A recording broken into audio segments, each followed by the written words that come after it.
बसदो मां सदगम तम सोमा ज्योतिर्गमयो नित्योर्मां अमृतं सर्वे भवन्तु सुखिनः सर्वे सन्तु निरामयाः सर्वे भद्राणि पश्यन्तु मा कश्चित् दुःखभाग् ओम शांति ओम शांति ओम शांति। ईशिता सर्वभूतानां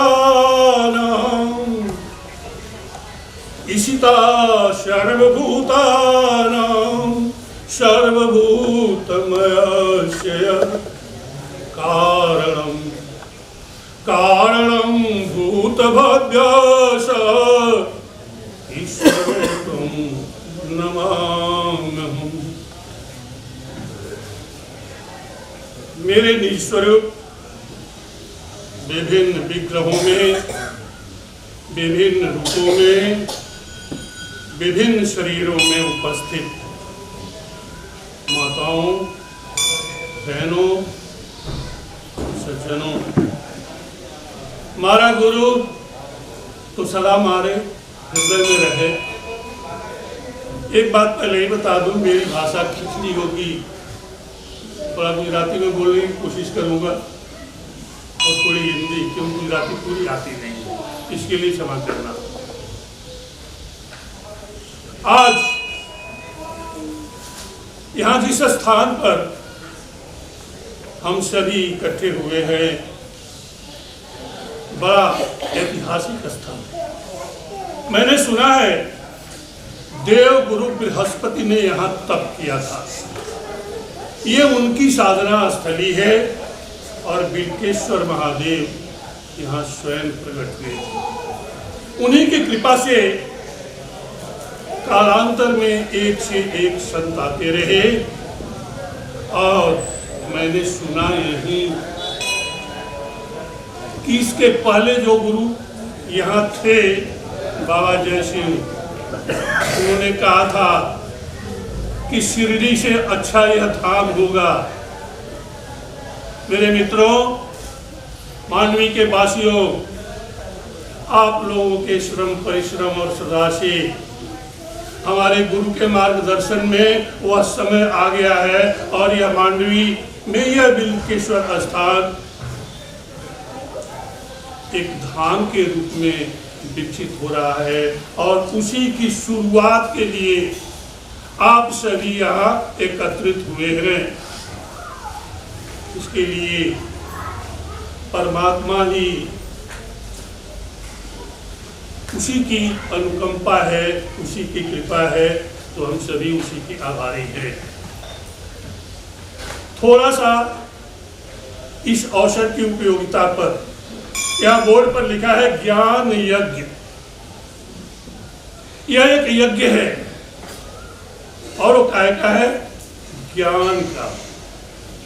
बड़ी बड़ी विवेचनाएं होगी यहाँ परमात्मा की विभूतियां, उसका निवास, इसको निरूपित करेंगे यहाँ उपस्थित सम्मानीय विद्वान और एक पवित्र ज्ञान की धारा बहेगी जिसमें आप सभी अगले 7-8 दिवस के लिए गोता लगाते रहेंगे।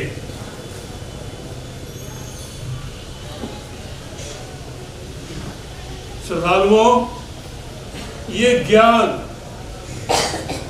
क्या है जिसकी यहाँ हम लोग यज्ञ कर रहे हैं? विचार करो। मैं कह रहा हूं इसलिए मत मानना। हम लोग वेद जानते हैं, पुराण जानते हैं, हम लोग इस आर्यावर्त का इतिहास जानते हैं, लेकिन मैं कहूंगा कि हम ये नहीं जानते हम क्या है, हम हैं क्या, यही नहीं जानते। जब भी किसी से पूछो वो बोलेगा ये अमुक का बेटा या अमुक इंजीनियर या डॉक्टर है। ये उपाधियां, ये नाम आपको समाज ने दिया। आप आए थे, आपके पास नहीं थी, आप आए, समाज ने दिया और फिर समाज इसको ले लेगा। आप वो नहीं हो। तो ज्ञान क्या है? ये अपने आप को तुम जान लो, वही ज्ञान है कि तुम कौन हो। और ये जब जान लोगे कि तुम कौन हो, सिर्फ जान ही मेरे सुनने से लोगे इतना पर्याप्त नहीं है मेरे मित्रों। इसको आत्मसात करना होगा मनन करके कि क्या मैं वही हूं। इसलिए ये प्राचीन बात और आज भी है।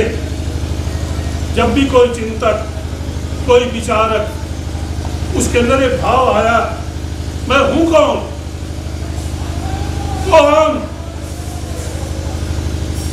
और इस पर बाहर नहीं, ये ग्रंथों में नहीं मिलेगा, क्योंकि शब्द ग्रंथ में लिख दिए जाते हैं। उसका अर्थ अपने जीवन में ढूंढना पड़ता है। ये अपने जीवन में आपको जी के ढूंढना पड़ेगा। मैं कौन, किस लिए, कहां से, कहां को, ये सवाल, ये प्रश्न स्वयं से करो और इसका उत्तर किसी गुरु के मार्गदर्शन में। क्या होता है, हमें कहीं जाना है, यहाँ से सूरत, रास्ता नहीं मालूम है तो किसी से पूछ लेंगे। चलना तो हमें ही है, लेकिन हमारा मार्गदर्शन कोई न कोई कर देगा, और जो कर दिया वही हमारा गुरु है। तो किसी गुरु के मार्गदर्शन में, चाहे वो सूक्ष्म हो, स्थूल हो, शरीरधारी हो, लेकिन वो गुरु चाहिए। और उस गुरु से मार्गदर्शन लेकर आप अपने कर्तव्य पर पहुंच जाएंगे। हम सभी पथिक हैं, हम एक रास्ते पर हैं, और 84 लाख योनियां आज से पूर्व के विचारकों ने माना है। ये एक योनि, एक पड़ाव है, और हर पड़ाव पर आपने साधना किया है, और वो साधना के परिणाम स्वरूप आप एक ऐसे मुकाम पर हैं जिसको कहा गया बड़े भाग्यमान से तन पावा। आप वहां हो, और ये जो आपको शरीर मिला है मनुष्य का, इसमें परमात्मा ने अपनी सारी विभूतियां रखी है। परमात्मा में जितने भी गुण हैं वो सारे आपके इस योनि में, मनुष्य के शरीर में है। इसीलिए अभी पूर्व वक्ता ने कहा तुम अपना ईश्वर स्वयं हो, अपना परमात्मा स्वयं हो। ये बात सत्य है कि तुम विभूतियां तुम्हारे अंदर है, उनको अगर विकसित करो तो तुम उस पद को प्राप्त कर सकते हो, और यही तुम्हारा लक्ष्य भी है। तो मैंने कहा ज्ञान, तो ज्ञान ये है कि तुम क्यों, कहां, कैसे आए, तुम कौन हो। यहाँ पर इस स्थल पर वही बताया जाएगा।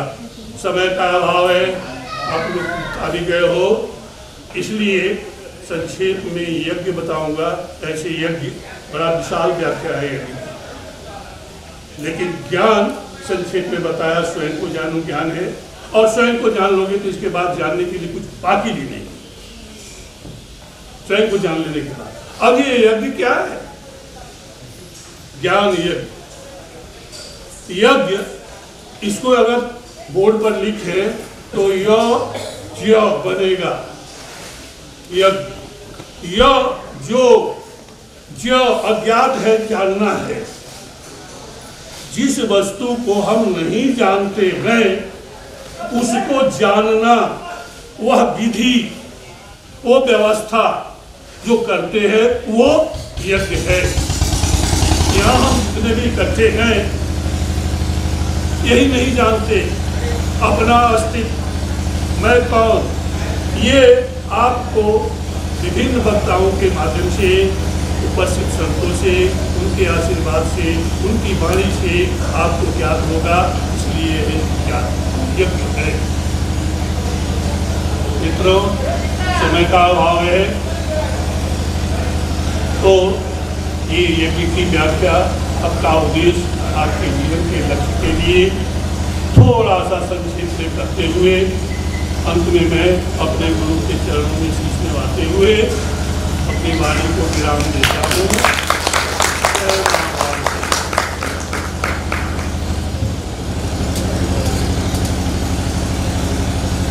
गुरुर्ब्रह्मा गुरुर्विष्णु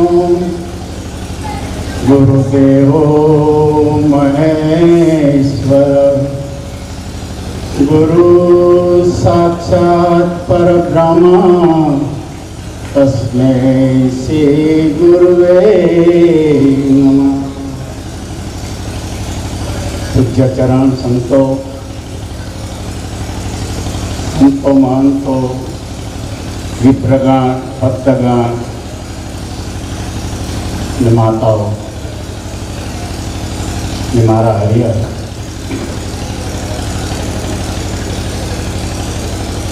आप तो બધો વિદ્વાનોની પીઠ છે આ, પણ એક આદેશ છે અહીંયાથી ઘણું બોલાય। સ્વામીજીએ વાત કરી પાત્રની, અમારે ચર્ચા છે પાત્ર તો હોય, નાનું હોય મોટું હોય, પણ કાણું હોય તો ઢોળાય જાય।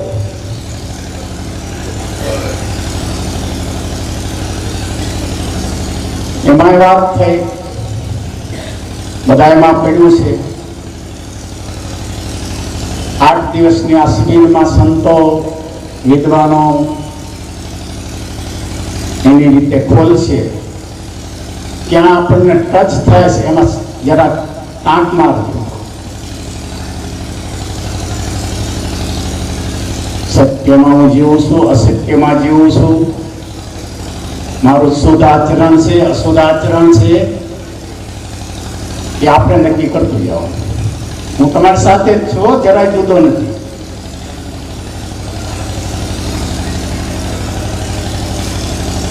એક નગર હતું, નગરની અંદર એક કઠપુતળી વાળો વેપારી આવ્યો। પુતળીઓ વેચતા વેચતા વેચતા 3 પુતળી બાકી રહી। કાસ્ટની પુતળી લાકડાની, આબેહૂબ એક સરખી, ઊંચા એક સરખી, એક જ લાકડામાંથી બનાવેલી।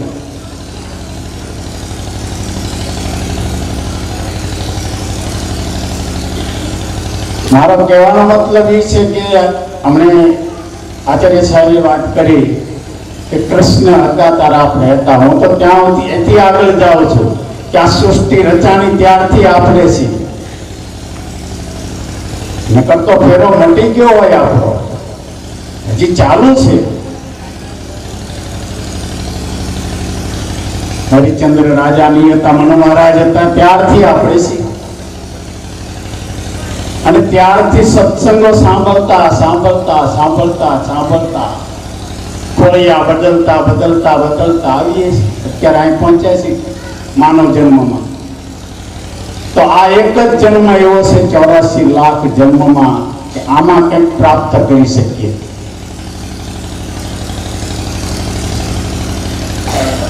અને આ જન્મ ખોયો એટલે વળી પાછો ફેરો ચાલુ। એને મને કીધું વીજળી ચમકાર મોતી ભોગવી લો પાનબાઈ, અચાનક અંધારા થશે, જોત જોતામાં દિવસો વયા ગયા પાનબાઈ, 21,600 કાળ થશે. મનુષ્ય જન્મને 100 વર્ષની આપણને આયુષ્ય આપી પરમાત્માએ,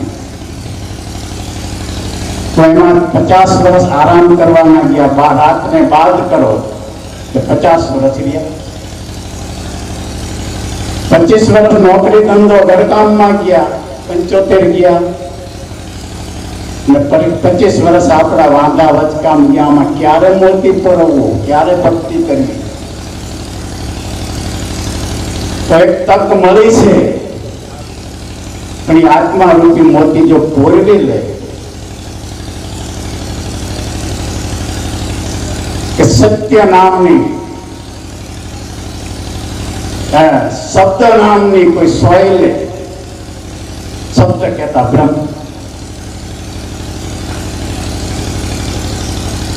સત્ય નામની સોય લે તો મોતી આત્મા વિપુરવાઈ જાય.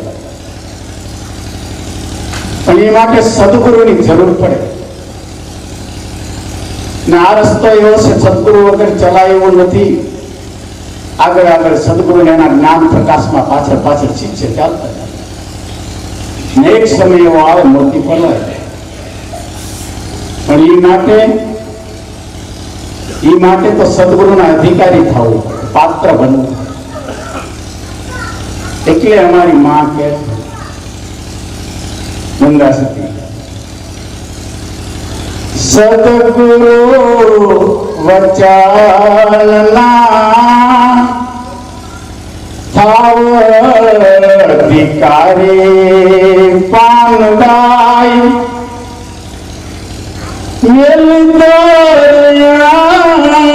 અંતરના એમાં રે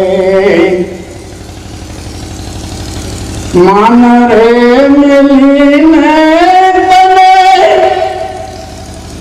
આવો રે મેદાન મારે સમજે રે સદગુરુની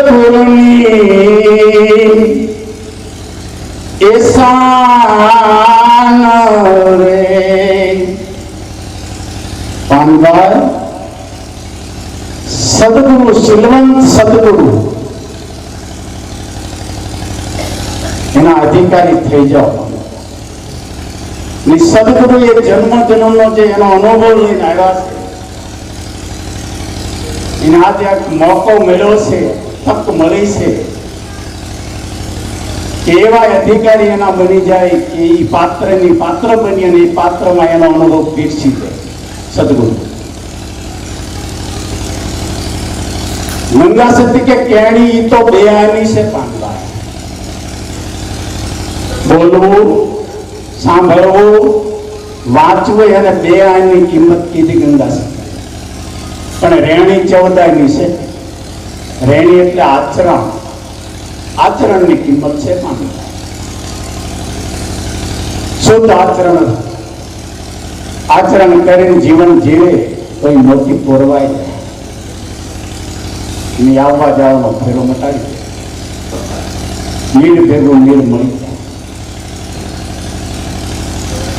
તો આવા સત્સંગો સંતો પાસેથી, સજ્જન માણસો પાસેથી, પુસ્તકમાંથી આપણને મળે છે. તો હું આટલા જન્મોથી સત્સંગ કરતા કરતા આવું છું. આ જીવ આવે છે તો એનું માપ કેમ કાઢવું કે આ સત્સંગ ક્યાં પહોંચ્યો? સાહેબ, એનું માપ કાઢ્યું ક્યારે આપણે? તો એના માટે આ વાત છે કે જે વેપારી જે પૂતળીનો વેપાર કરવા નીકળ્યો છે એમાં 3 પૂતળી બચી છે. પછી એને એમ થયું કે આ 3 પૂતળી છે એ રાજની અંદર જો વેચાય, રાજા ખરીદી લે તો કિંમત મને મળે વધારે. તો એકનો પહેરેદાર હતો રાજનો, એને વાત કરી વેપારીએ કે કોઈ રાજાને જેની કોને આ વાત પૂતળીની કોઈ એક વેપારી આવ્યો છે અને 3 પૂતળી છે ને આજે 3 પૂતળી છે એ રાજમાં શોભે છે. માણસ ગયો, રાજાને વાત કરી કે રાજાએ કીધું આ એને લાવો, સભામાં લાવો. આવ્યો વેપારી, પ્રણામ કર્યા રાજાને, બેઠા, બોધ પાડે. શું છે કે મહારાજ આ ત્રણ પુતળીનો વેપારી છે, આ ત્રણ પુતળી છે, આમ ઊભી રાખી દીધી, એ મારે વેચવી છે. રાજાએ જોયું, એક જ સરખી, એક જ ઘાટ, એક જ ઊંચાઈ, એક સરખી ઊંચાઈ. આ બે રૂપ બદલાઈ જાય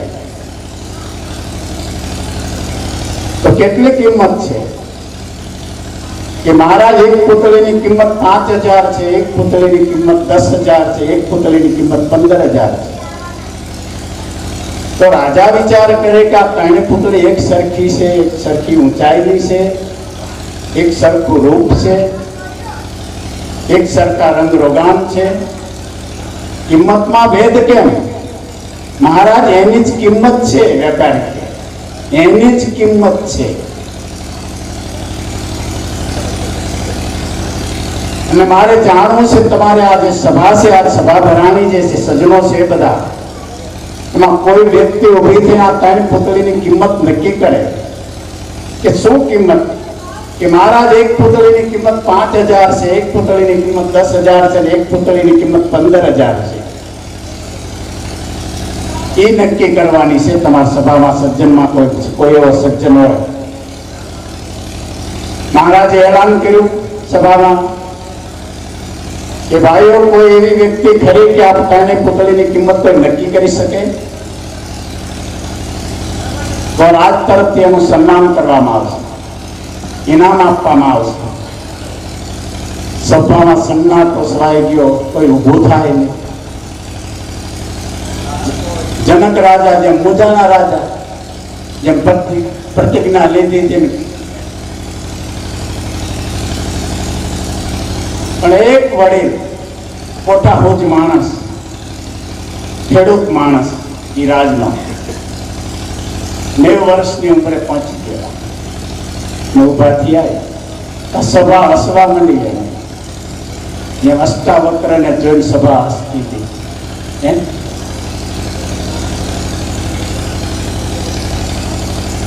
દાદા ઉભા રહ્યા, મહારાજ પ્રણામ.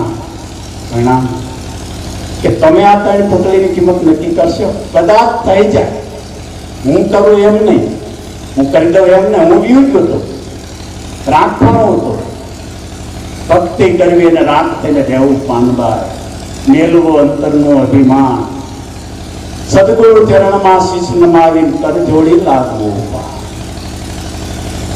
કબીર કે હું હતો તાર હરી નહીં, હરી આવ્યો તાર હું નહીં, પ્રેમ ગલી ઈતની છાંકરી દોનો નો સમાય, કાં હું રે કાં હરી રે. એટલી જ જગ્યા છે. કદાચ થઈ જાય મહારાજ, કોશિશ કરું આપણા નગર તરફથી, આ તમને રજા છે, કરો કે એક મને તાંબાનો તાર આપો, એક તાંબાનો તાર આપો. એક કોનો તાર આપ્યો તાંબાનો. એ દાદા એક પુતળીના કાનમાં તાર નાખ્યો, બીજા કાનમાં એક તાર નીકળી ગયો બહાર. પછી બીજી પુતળીના કાનમાં તાર નાખ્યો અને એક પુતળીના મુખમાંથી નીકળ્યો. ત્રીજી પુતળીના કાનમાં તાર નાખ્યો, એ તાર નીકળ્યો નહીં, નો મુખમાંથી નીકળ્યો, નો કાનમાંથી નીકળ્યો. દાદા ઉભા થઈ ગયા, મહારાજ આ ત્રણ પુતળીની કિંમત નક્કી થઈ ગઈ. કઈ રીતે ગઈ? કે મહારાજ પહેલી પુતળીના કાનમાં જે તાર નાખ્યો, એ પુતળી બીજા કાનમાં જે તાર નીકળી ગયો, એ પુતળી એમ કે છે હું સાંભળું છું પણ કાઢી નાખું છું. એની 5,000 કિંમત છે. બીજી પુતળીના કાનમાં તાર નાખ્યો અને મુખમાંથી નીકળ્યો, એ પુતળી એમ કહે છે કે હું સાંભળું છું પણ બીજાને જઈને કહું છું જે ન આવ્યા હોય એને, કે સત્સંગમાં આવું આવું હતું, આવું આવું કહેતા હતા. પણ ત્રીજી એની કિંમત 10,000. ત્રીજી પુતળી એમ કહે છે કે એના કાનમાં તાર નાખ્યો અને તાર ન નીકળ્યો મુખમાંથી, કે કાનમાંથી. એ પુતળીની કિંમત 15,000. કે મહારાજ એ પુતળી એમ કે છે હું જેટલું સાંભળું છું એ હૃદયમાં સંગ્રહું છું, પછી એનું મંથન કરું છું અને હું આચરણ કરીને જીવન જીવું છું. તો નક્કી મારે તમારે એ કરવાનું છે કે હું 5,000ની પુતળીમાં છું, 10,000ની પુતળીમાં છું, 15,000ની પુતળીમાં. આ 8 દિવસમાં નક્કી કરવાનું. 8મા દિવસે બધાને બોલાવી બોલો સદગુરુ દેવ.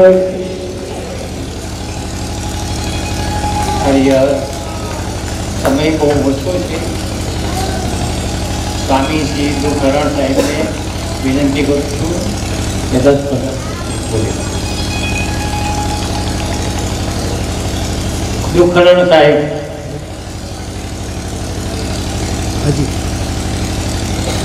गभाष्याय सम्यग्द्युवाच वचना विषयं तं सर्ववन्द्यचरणं शरणं कबीरं नित्यं नमामि नमतां भवमुक्तिः. एकं नित्यं विमलमचलं सर्वधी साक्षिभूतं भावातीतं त्रिगुणरहितं सद्गुरुं त्वां नमामि. परम श्रद्धे प्रातः स्मरणीय महामहिम पूज्य स्वामी जी,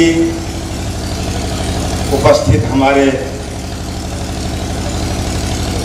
पूर्ववक्ता बड़े स्वामी जी, हमारे कलेक्टर साहब जी, रामदास जी महाराज साहब, भास्कर साहब, हमारे रूप सिंह भाई, नामी अनामी सभी के अंदर में बैठे हुए परमात्मा, उसी की चर्चा हो रही है. उसी की चर्चा हो रही है. सदगुरु कबीर साहब के एक वचन है, सब घट मेरी साइया सोनी सैद न कोई, बलिहारी वा घट की जा घट प्रगट होए. पानी सर्वत्र है, लबालब भरा है धरती में, लेकिन जहां बोरिंग धसाएंगे वहीं पानी उगता है. तो सबके अंदर में परमात्मा परिविराजमान है और उन्हीं के कृपा से कान के द्वारा आप श्रवण कर रहे हैं. देखिए वाणी के द्वारा यहाँ उन्हीं के कृपा से वाणी निकलती है और उन्हीं के कृपा से आप कान के द्वारा सुनते हैं, श्रवण करते हैं, आपके द्वारा देखते हैं. ये पंच ज्ञान इंद्रियां, पंच कर्म इंद्रियां, सारे के सारे इंद्रियां बाहर फैलते हैं, लेकिन किनके कृपा से फैलता है? वो साहेब की कृपा से, परमात्मा के कृपा से. वास्तव में उसी तत्व को जानने के लिए हमारे परम पूज्य श्री श्रद्धे, इनका आयु और बढ़े, परम पूज्य स्वामी जी, मैं इनको देखता हूं तो हमको याद आ जाता है संपूर्णानंद बापू. वास्तव में संपूर्ण थे. स्वामी जी ये कहा करते थे, संपूर्णानंद बापू, शरीर तो तमारो पाड़ोसी छे, तमे ओम छो, तमे असंग छो, तमे शुद्ध बुद्ध अखंड अविनाशी छो. ऐसा बापू गुजराती में काठिया पहाड़ी में बोलते थे, बड़े प्यारे थे. उन्हीं का ये प्रतिलिपि जेरोक्स है हमारे पूज्य स्वामी जी. स्वामी जी की बड़ी कृपा है कि 3 वर्षों से मैं चिंतन कर रहा था. मेरे मन में ये बात आती थी कि लोगों को कैसे ये ज्ञान दूं, जनता लोगों को कैसे ज्ञान मिले. ये बड़ी उत्तम बात है. ये सबके हृदय में ये बात नहीं आती है. जो महापुरुष होते हैं, जो जिनकी बुद्धि भास्त हो जाती है, सबके अंदर में मैं ही हूं और सब मेरे अंदर में है, जीवों का कैसे कल्याण हो. उत्तिष्ठत जागृत प्राप्त वरान्य बोधत सुरस्य धारा निशिता दुरतया. स्वामी का यही भाव है और वेद का ये उद्घोषणा है कि उठो जागो और महापुरुषों के पास जाओ. उस ज्ञान को दर्शाएगा, उस तत्व की बात को दिखाएंगे जिस ज्ञान तत्व को प्राप्त करने के लिए वास्तव में यह शरीर मिला है, फिर यह शरीर मिलेगा कि नहीं मिलेगा कोई ठिकाना नहीं है। इसलिए शास्त्र का भी अद्भुत घोषणा है। और परम पूज्य स्वामी जी बड़े प्यारे, आदौ चित्ते ततः कायम शताम संपद्यते जरा। आदमी का शरीर तो सबका बुढ़ा होगा सबका बुढ़ा होगा।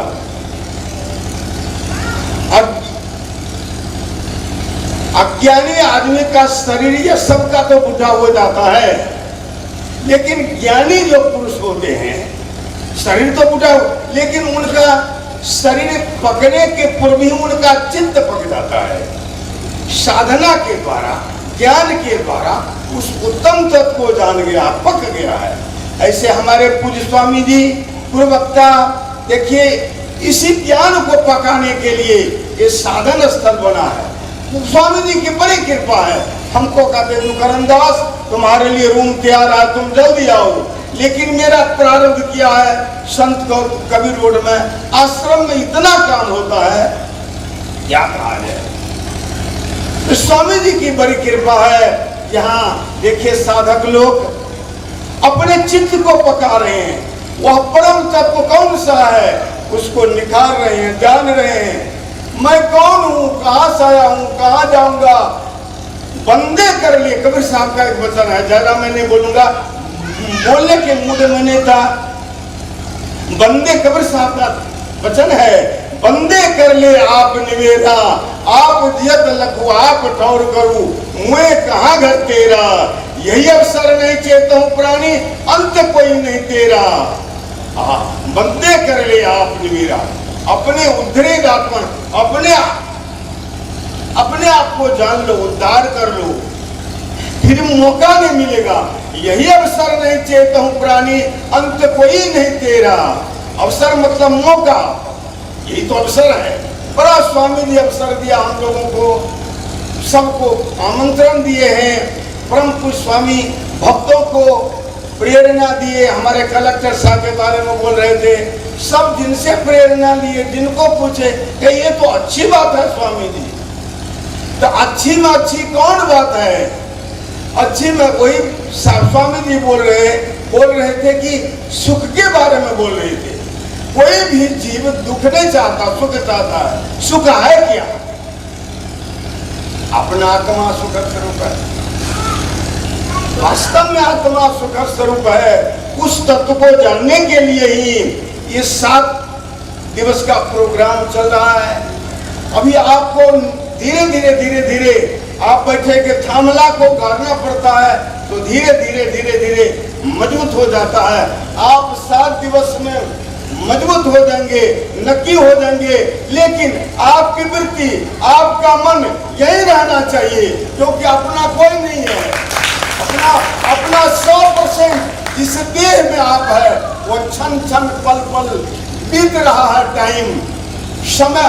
आपको लगता है कि कल हम बैठेंगे, कल हम सत्संग सुनेंगे, लेकिन भरोसा है श्वास गई ही वो पुनः रिटर्न होगी कि नहीं, आएगी कि नहीं, ये भी पता नहीं है। आश्चर्य है। इसलिए भैया बड़े प्यारे हैं, बड़े आप पुण्यशाली है। सत्संग मंच चलते पुरुषो यदावे, ये सत्संग मंच जो है पुण्यात्मा को मिलता है। आप लोग बहुत भाग्यशाली है, बहुत पुण्यात्मा है। इसलिए 7 दिवस तक यहाँ भर पेट खिलाइए, तब लीजिएगा साहब जी। देखिए स्वामी जी को कबीर कहे कमाल को 2 बातें सीख ले, कर साहब की बंदगी, भूखे को कुछ दे। पलटू साहब का भर पेट, स्वामी का दिखाओ। सुबह में कहा सुबह उठो जल्दी, 6-7 बजे यहाँ आ जाओ, जलपान कर लो। कितना व्यवस्था है। ये सदगुरु परमात्मा आपके लिए व्यवस्था कर दिया है और स्वामी जी को निमित्त बना दिया है। मैं अभी अपनी वाणी को यही विराम देना चाहता हूँ और स्वामी जी के चरणों में और सभी के अंदर में बैठे हुए परमात्मा को, साहब को मेरा नतमस्तक बंदगी और स्वामी जी से प्रार्थना करता हूँ कि स्वामी जी आप परमात्मा से, बिलकेश्वर महादेव से प्रार्थना करिए कि दुखारण बेटा यहाँ आकर के साधना करे। साहिब धन्यवाद, धन्यवाद तुकाराम साहेब, धन्यवाद। शङ्करं शङ्कराचार्यं केशवं वादरायणं सूत्रभाष्यकृतो वन्दे भगवन्तो पुनः पुनः।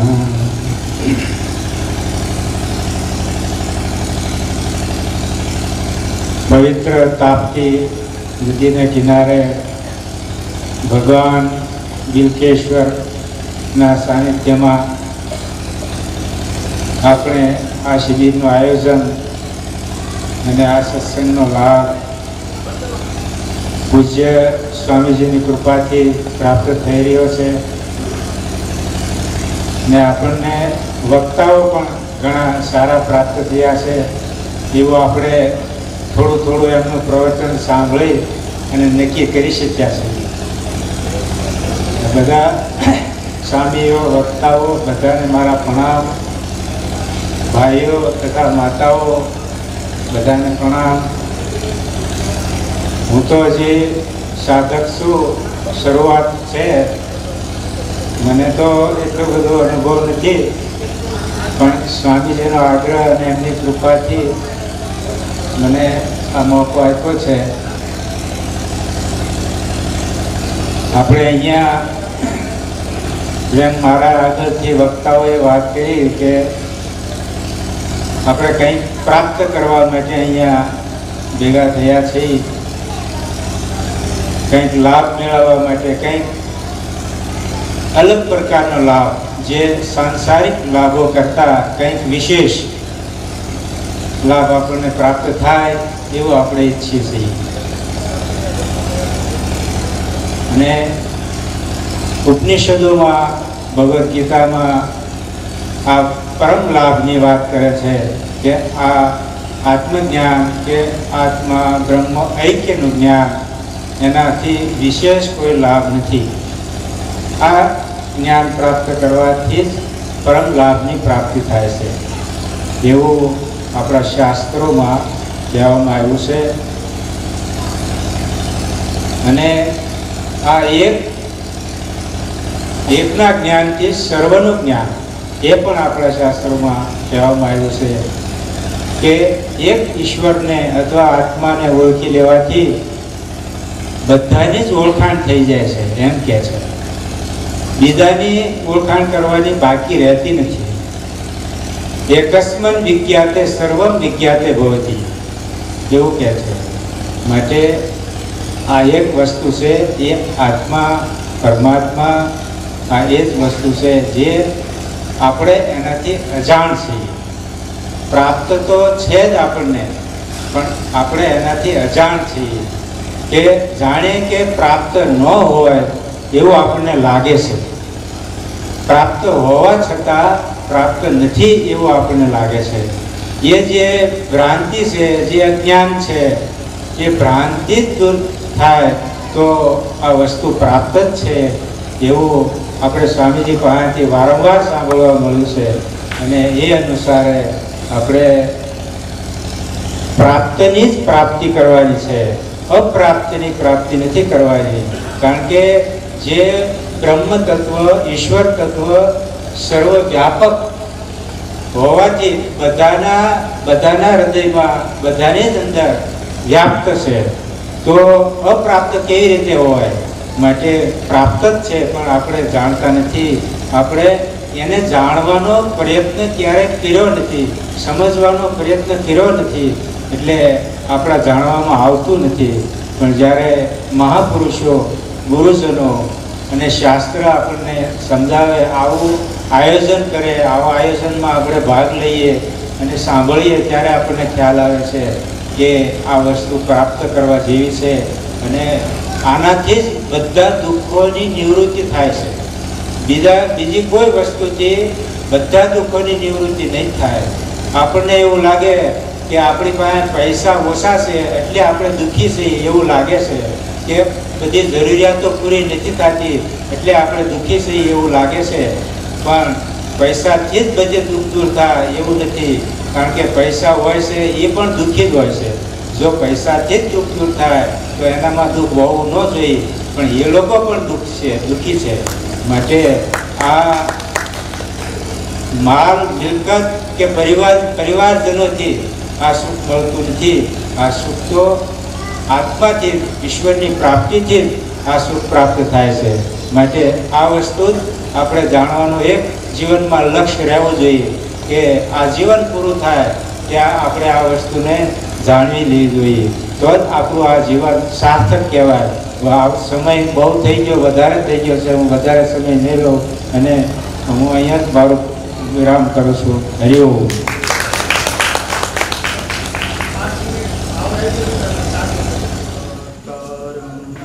व्याप्तं येन चराचरं तत्पदं दर्शितं येन तस्मै श्रीगुरुवे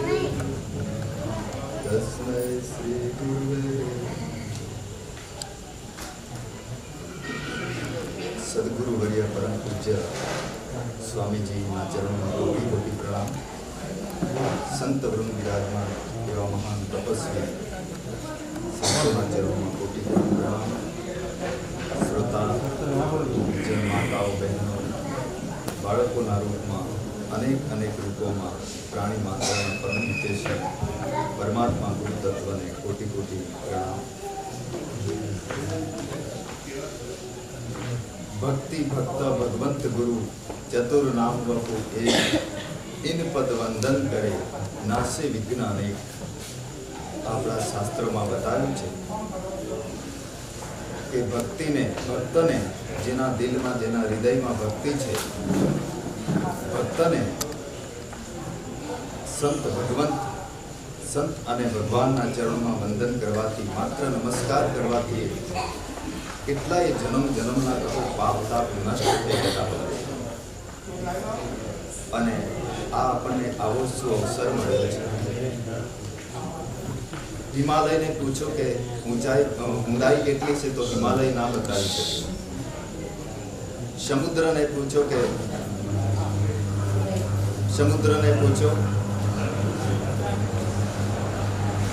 ઊંચાઈ કેટલી તો એ ન બતાવી શકે. અને હિમાલયને પૂછો કે ઊંડાઈ કેટલી તો એ ન બતાવી શકે.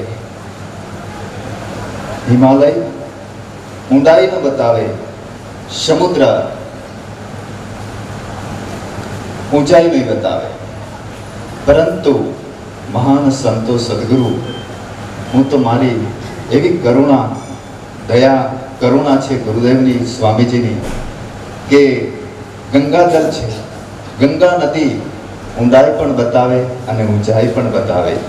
એવા સદગુરુ વર્ય છે આપણા સ્વામીજી. વર્ષોથી હું આવું છું અને બાળ સેવકના રૂપમાં સાધના માટે હું આવું છું.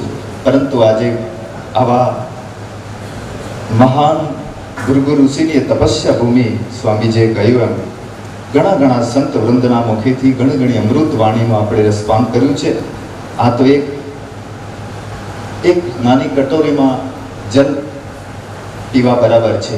8 દિવસ સુધી આવી અમૃત ગંગામાં આપણે સ્નાન કરીશું, ડૂબકી લગાવીશું અને જન્મના પાપ તાપને આપણે દૂર કરવા માટેનો પ્રયાસ કરીશું. પરંતુ અનેક સંતો દ્વારા સાંભળવા મળ્યું છે, આપણા જન્મના સંસ્કાર પડ્યા છે ભોગોને વાગડવાના, ને વૈરાગ્યને નથી વાગડવી શકતા.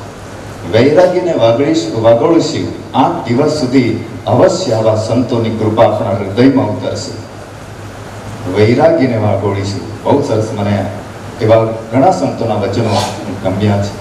દુર્લભો માનુષો દેહો દેહી નામ ક્ષણ ભંગુર તત્રાપી દુર્લભમ મન્ય વૈકુંઠ પ્રિય દર્શનમ. મનુષ્ય દેહ મળવો દુર્લભ છે, એ મળી જાય તો એ ક્ષણ ભંગુર છે. આવા ક્ષણ ભંગુર દેહમાં એ ભગવાનના પ્રિય સંતજનોના દર્શન તો અતિ દુર્લભ છે. દર્શનથી દુઃખ જતા હોય છે. એવા સંતોનો કેવો મહિમા છે.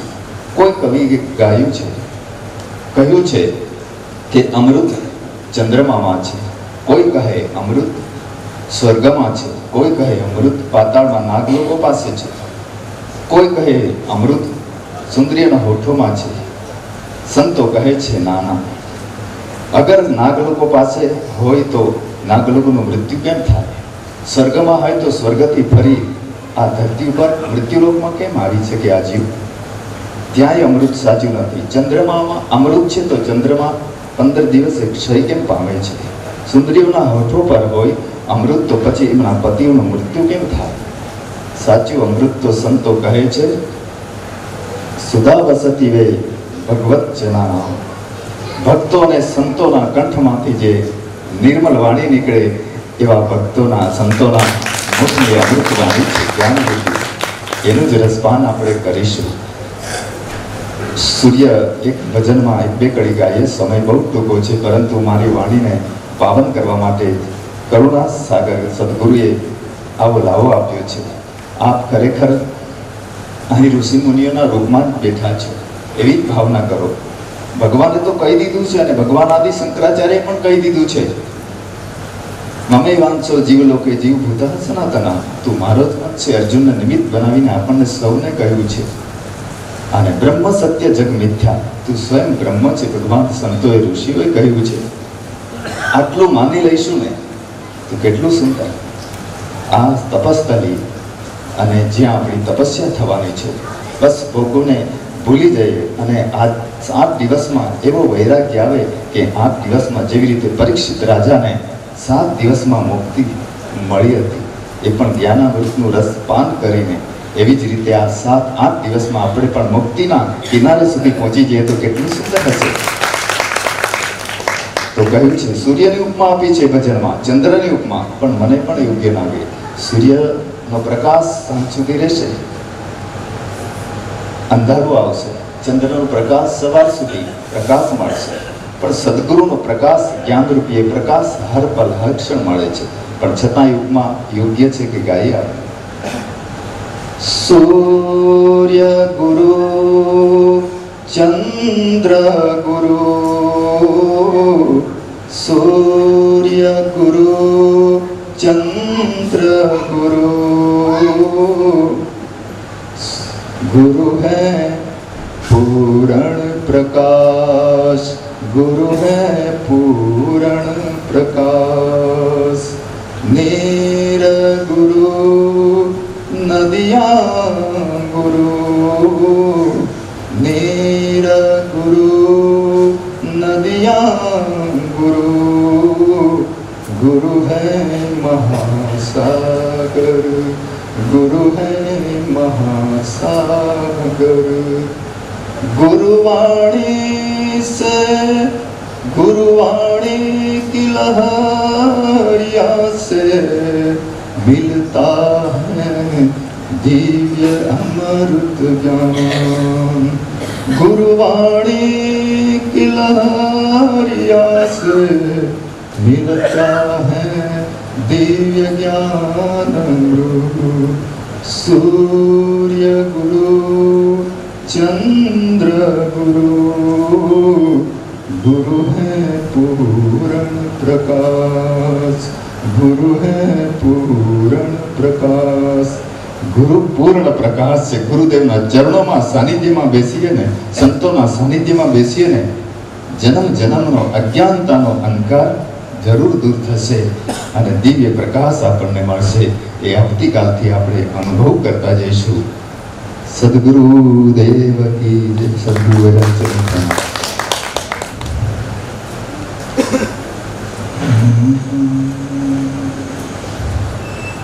वसुदेव सुतं देवं कंसचाणूरमर्दनं देवकी परमानन्दं कृष्णं वन्दे जगद्गुरुं. गुरुर्ब्रह्मा गुरुर्विष्णु गुरुदेवो महेश्वर, गुरुर् साक्षात् परब्रह्म तस्मै श्री गुरुवे नमः. परम श्रद्धेय ગુરુવર્ય સ્વામીશ્રી, જેમના પગલાથી આ ધરતી એક તીર્થ બની ચૂકી છે, એવા પૂજ્ય સ્વામીજીના ચરણમાં નમસ્કાર. બેઠેલા તમામ ઋષિમુનિઓ, આ સંસ્કૃતિનો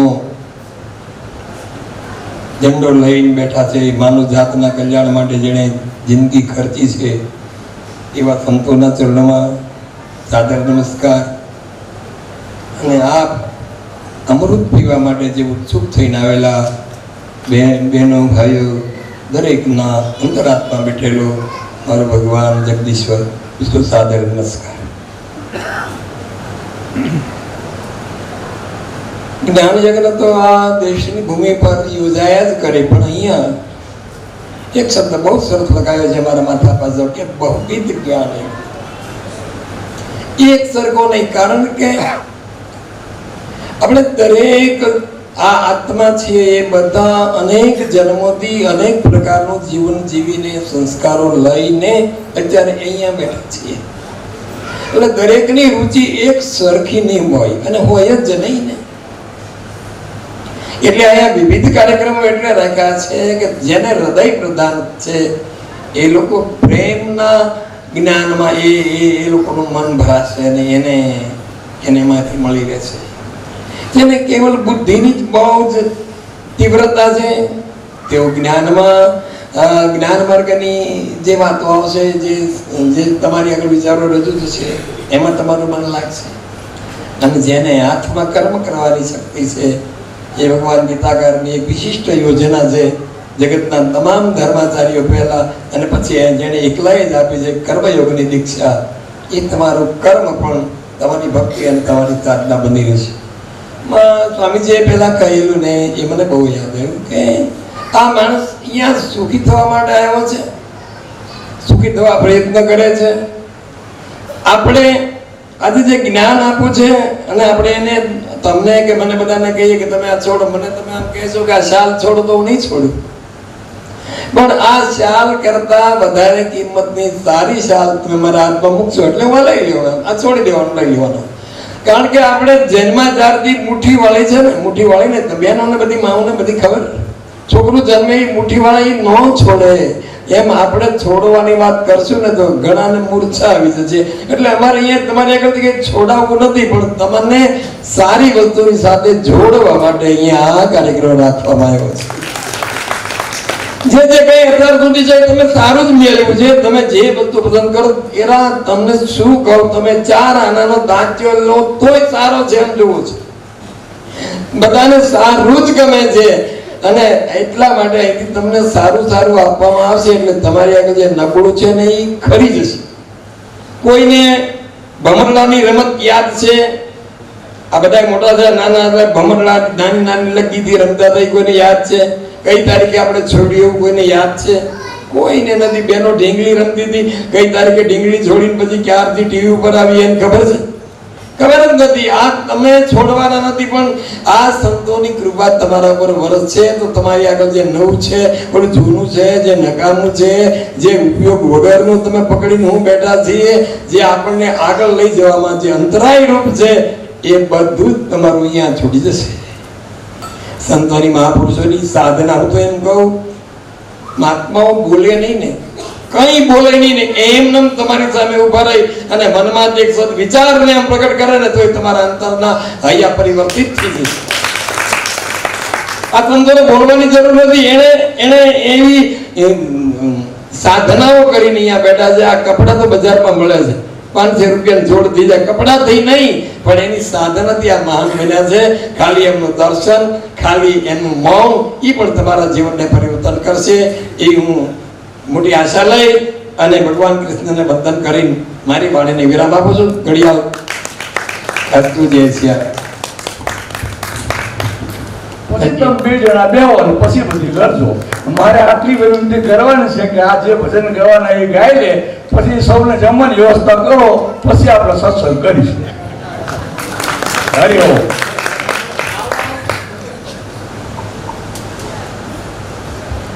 गुरु ब्रह्मा गुरु विष्णु गुरुदेवो महेश्वर गुरुर् साक्षात् परब्रह्मा तस्मै श्री गुरुवे नमः। एवा ज्ञानी गुरु मळ्या ए मळ्या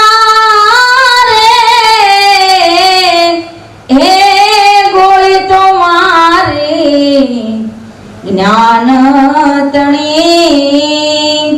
एवी कंचन काया कीधी एजी कीधी रे हे गुरु तुम्हारा पारस मणे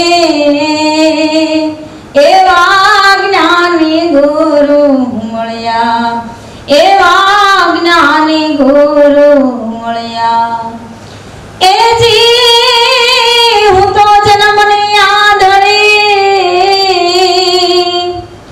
એ મારા સદગુરુએ આપી આજ એ ગુરુ શરણનું અંજન આંજ્યું મટી ગઈ સર્વે જાગ એ જી આંખો ખોલી જોયું એ જી જોયું રે એ ઘટોઘટમાં બેઠો અલખ ધણી એવા જ્ઞાની ગુરુ મળ્યા એ જી મળ્યા રે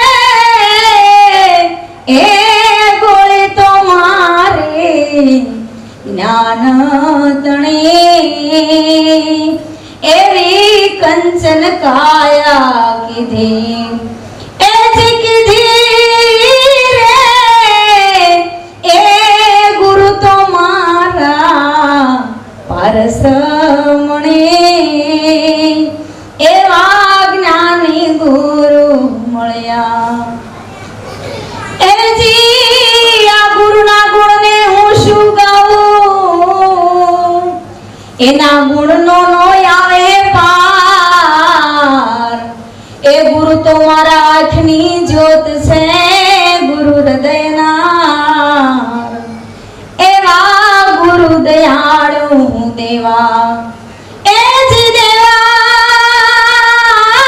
રે એ ગુરુ તો મારા એ ધીંગારે ધણી એવા જ્ઞાની ગુરુ મળ્યા એ જી મળ્યા રે એ ગોળી તો મારે જ્ઞાન તણી એવી કંચન કાયા કીધી એ જી કીધી રે હે ગુરુ તુમારા પારસ મણી એવા જ્ઞાની ગુરુ મળ્યા એ જી તન મન ધન સદગુરુને અર્પણ કરું એ હું તો ગુરુજીની દાસ એ ગરીબની વાજે અમારા પૂરે ગરીબોની આશ એવા ગુરુ દયાળુ દેવા એ જી દેવા રે એ ગુરુની કૃપા મારે ઘણી રે ઘણી એવા જ્ઞાની ગુરુ મળ્યા એ જી ગુરુજીના દર્શન કરતા 68 તીર્થ મારે થાય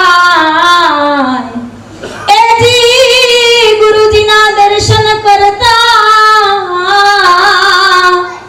68 તીર્થ મારે થાય દાસ સતાર ગુરુની સેવા કરતા ભયે હરખનો માય એવા ગુરુ અમારા પ્રેમી એ ભાઈ પ્રેમી રે એ પીધી છે પ્યાલી પ્રેમ તણી એવા જ્ઞાની ગુરુ મળ્યા એવા જ્ઞાની ગુરુ મળ્યા બોલો સદગુરુ દેવ કાર્યક્રમોની આછી ઝલક આપી આચાર્ય શ્રી દુર્લાલજી એમ એ પણ આપણા આ દિવસના વક્તા છે. સ્વામી નિત્યનિષ્ઠાનંદજી પણ આપણા વક્તા છે.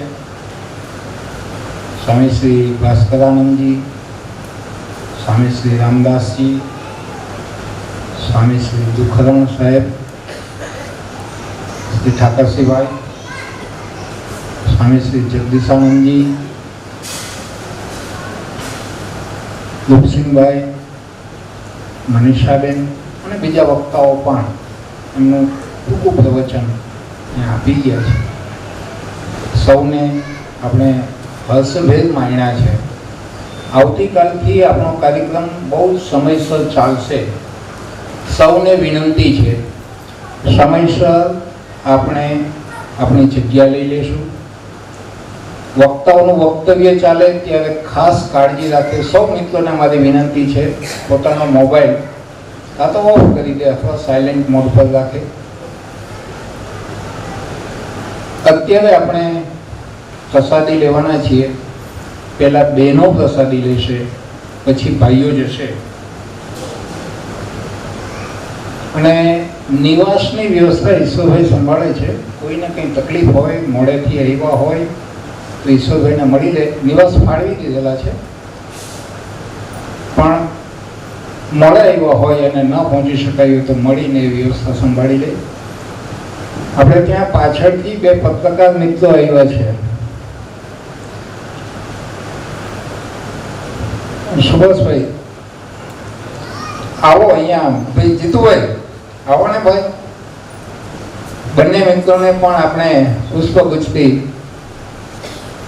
સ્વાગત કરીશું. અને પત્રકાર મિત્રો પણ સ્વામીજીને પુષ્પહાર અર્પણ કરશે.